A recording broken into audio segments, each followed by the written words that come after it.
ബസിലിക്കായുടെ മനോഹരമായിട്ടുള്ള ദൃശ്യമാണ് ഇപ്പോൾ കണ്ടുകൊണ്ടിരിക്കുക.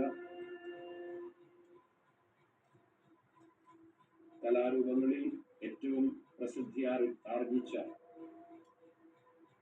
ഏറ്റവും വിശുദ്ധമായിട്ടുള്ള ബലിയർപ്പണവും പ്രാർത്ഥനാ ശുശ്രൂഷകൾ നടത്തപ്പെടുക,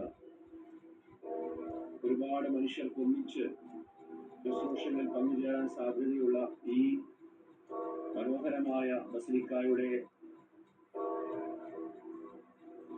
മധ്യത്തിൽ നിന്ന് ഇപ്പോൾ ഫ്രാൻസിസ് മാർപ്പാപ്പ യാത്ര പറഞ്ഞ് തന്റെ അഗ്നിവിശ്രമം കൊള്ളുന്ന സ്ഥലത്തേക്ക് നീങ്ങുകയാണ്.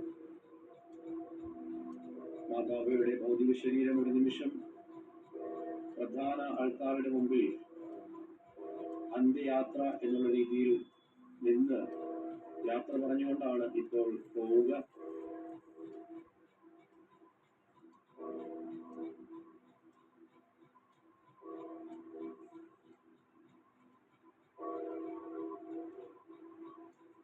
ഫ്രാൻസിസ് മാർപ്പാപ്പയുടെ ജീവിതകാലത്ത് പലപ്പോഴും അദ്ദേഹം കുമ്പസാരിക്കുവാനായി ഈ ബസിലിക്കയുടെ അകത്ത് വൈദികർ എപ്പോഴും ഇരിപ്പുണ്ടാകും.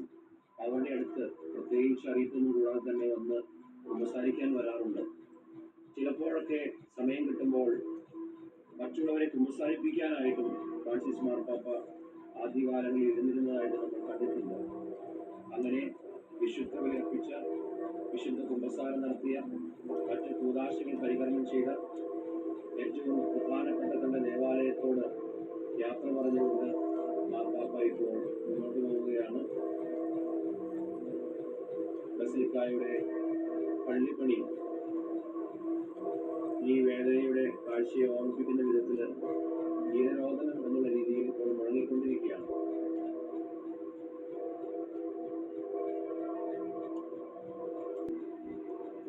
നമുക്കറിയാവുന്നതുപോലെ